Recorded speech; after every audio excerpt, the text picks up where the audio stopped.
Good morning, students. Today we are going to start exercise 11.5 related to algebra. Exercise 11.5, question number 1. State which of the following are equations. नीचे दी हुई हैं, इनमें से पूछा कौन सी equation है.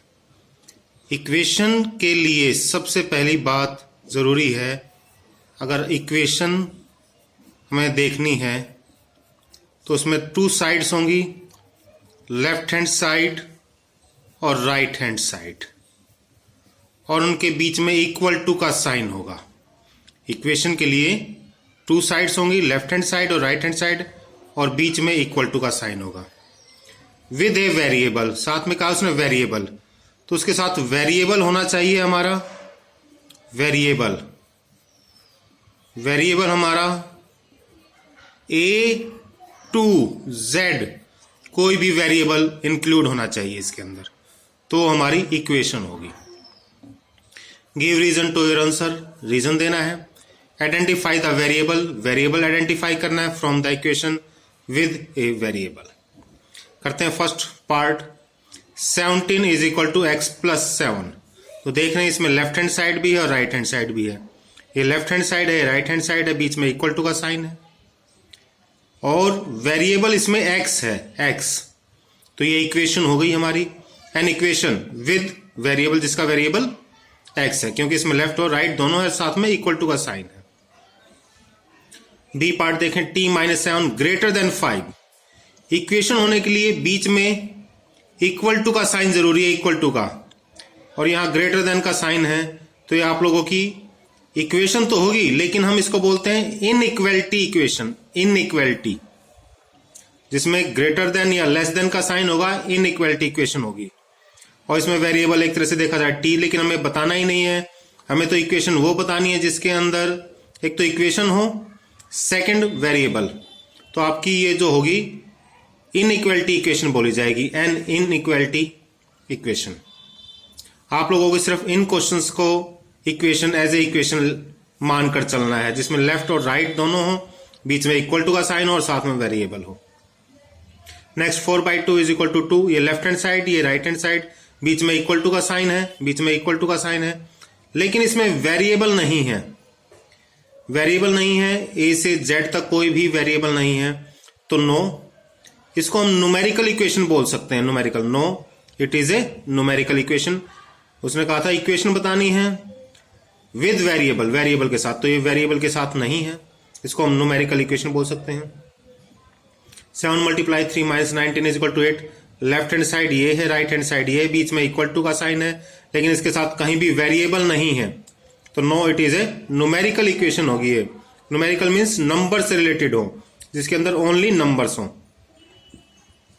5 × 4 - 8 इज इक्वल टू 2x. देखेंगे left hand side, ये राइट हैंड साइड, इसके अंदर वेरिएबल भी आया हुआ है x, तो ये इक्वेशन हो गई हमारी, an equation with variable x. x - 2 is equal to 0. ये लेफ्ट हैंड साइड है, ये राइट हैंड साइड है, बीच में इक्वल टू का साइन और वेरिएबल x है, तो ये इक्वेशन होगी हमारी, तो an equation with variable x. 2m less than 30. 30 का साइन आ गया, इनइक्वालिटीज इक्वेशन होगी ये, an inequality equation. h part है. 2n + 1 is equal to 11. ये लेफ्ट हैंड साइड, ये राइट हैंड साइड, बीच में इक्वल टू का साइन, इक्वल का साइन, और वेरिएबल n है, तो an equation with variable n, equation होगी with variable n. 7 is equal to 11 × 5 - 12 × 4. Left hand side है, राइट हैंड साइड है, इक्वल टू का साइन है, लेकिन वेरिएबल नहीं है. यहां पर वेरिएबल नहीं है, तो इसको हम सिर्फ न्यूमेरिकल इक्वेशन बोल सकते हैं. इक्वेशन के अंदर नहीं आएगी न्यूमेरिकल इक्वेशन, तो no, it is a numerical equation. तो जिनके आगे नो लिख दिया उसको हम इक्वेशन के रूप में नहीं लेंगे. जिनमें सिर्फ यस लिख रहा हूं मैं, वही इक्वेशन होंगी. 7 is equal to 11 × 2 + p. Left hand side, right hand side, बीच में इक्वल टू का साइन और वेरिएबल p है, तो एन इक्वेशन, ये इक्वेशन हो गई with variable p. 20 is equal to 5y. Left hand side, right hand side, बीच में इक्वल टू का साइन, वेरिएबल y है, तो an equation with variable y. 3 Q/2 less than 5, less than का आ गया, तो इक्वेशन नहीं, इसको हम इनइक्वालिटी इक्वेशन बोलेंगे, इनइक्वालिटी। तो ये हमारे आंसर में नो है, इसका आंसर एक तरह से देखा जाए तो an inequality equation. z + 12 greater than 24। फिर यहाँ लेफ्ट हैंड साइड है, राइट हैंड साइड है, लेकिन इक्वल टू का साइन नहीं है तो इक्वेशन नहीं होगी। हम इसको इनइक्वालिटी इक्वेशन बोल सकते हैं, बस इनइक्वालिटी जो इक्वल ना हो, लेस या ग्रेटर का साइन हो, an inequality equation. Next 20 - 10 - 5 = 3 × 5। Left hand side, right hand side, variable नहीं है इसमें तो ये भी इक्वेशन नहीं है। इसको हम सिर्फ न्यूमेरिकल इक्वेशन बोल सकते हैं। नो, नहीं है, it is a numerical equation. 7 - x = 5। Left hand side, right hand side equal to का साइन है तो ये इक्वेशन होगी क्योंकि इसमें वेरिएबल x है, an equation with variable x। Question number 2 है complete the entries. Entries complete करनी है in the third column of the table. Third column में सीरियल नंबर है, यहाँ इक्वेशन है, वैल्यू ऑफ वेरिएबल है और इक्वेशन सेटिस्फाइड यस या नो में। ए पार्ट है 10y = 80, y की वैल्यू 10 है, y की वैल्यू 10 है मीन्स अगर 10 y की जगह हम पुट करते हैं 10 तो 10 10 जा 100 और इसका रिजल्ट गिवन है 80 के इक्वल और यहाँ 100 आ रहा है तो इसका आंसर हो जाएगा नो। अगर 80 के इक्वल आएगा तो ये वेरिएबल की वैल्यू मानी जाएगी 10। नेक्स्ट 10y = 80, y की जगह हमें पुट करना है 8, 10y की जगह 8, रिजल्ट आ रहा है 80 और यहाँ 80 ही गिवन है। लेफ्ट हैंड साइड और राइट हैंड साइड दोनों इक्वल हो जाएगी तो इसका आंसर हो जाएगा यस, सेटिस्फाइड। ये इक्वेशन को ये वेरिएबल सेटिस्फाई करता है।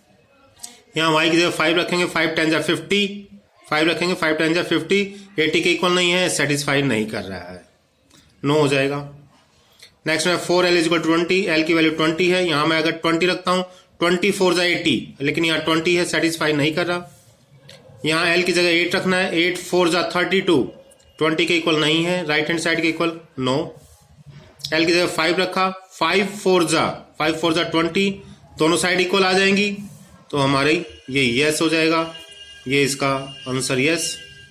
नेक्स्ट में जैसे b + 5 = 9, b की जगह 5 रखें, 5 + 5 10, 9 के इक्वल नहीं है, नो। b की जगह 9 रखे, 9 + 5 14, 9 के इक्वल नहीं है, नो। b की जगह 4 रखा जाए, वेरिएबल b की वैल्यू 4 दे रखी है, 4 + 5 = 9, ये रिजल्ट आ गया आपका, इसका आंसर यस हो जाएगा क्योंकि b की जगह 4 रख रहा हूं, 4 + 5 9 के इक्वल आ गया तो इक्वेशन सेटिस्फाई हो गई यहाँ। नेक्स्ट h की जगह 13 - 8, h की जगह मैं अगर 13 रखता हूँ, 13 - 8 5, सेटिस्फाई कर रहा है यस। h की जगह 8 - 8 0 5 के इक्वल नहीं होगा, सेटिस्फाई नहीं कर रहा है, नो आंसर। h की जगह 0 - 8 होगा, ये भी सेटिस्फाई नहीं कर रहा है, नो। नेक्स्ट है p, वेरिएबल p की वैल्यू 3 की 1 है, 3 पुट करेंगे, 3 + 3 6 और यहाँ 1 है, इक्वल नहीं है, नो। p की जगह 1 रखेंगे, 1 + 3 = 4, 4 1 के इक्वल नहीं है, नो। p की जगह 0 + 3 हो जाएगा, 3 1 के इक्वल नहीं है, नो। p की जगह -1 रखेंगे, -1 + 3 +2 बचेगा, 2 के इक्वल नहीं है, नो। p की जगह मैं -2 पुट करता हूँ, यहाँ -2, p की जगह -2 + 3, इसको सोल्व किया, इसका आंसर आ गया 1। तो लेफ्ट का आंसर 1 और राइट का आंसर भी 1, दोनों आपस में इक्वल है तो p = -2, ये इक्वेशन को सेटिस्फाई कर रहा है, ये इसका आंसर हो जाएगा और यस।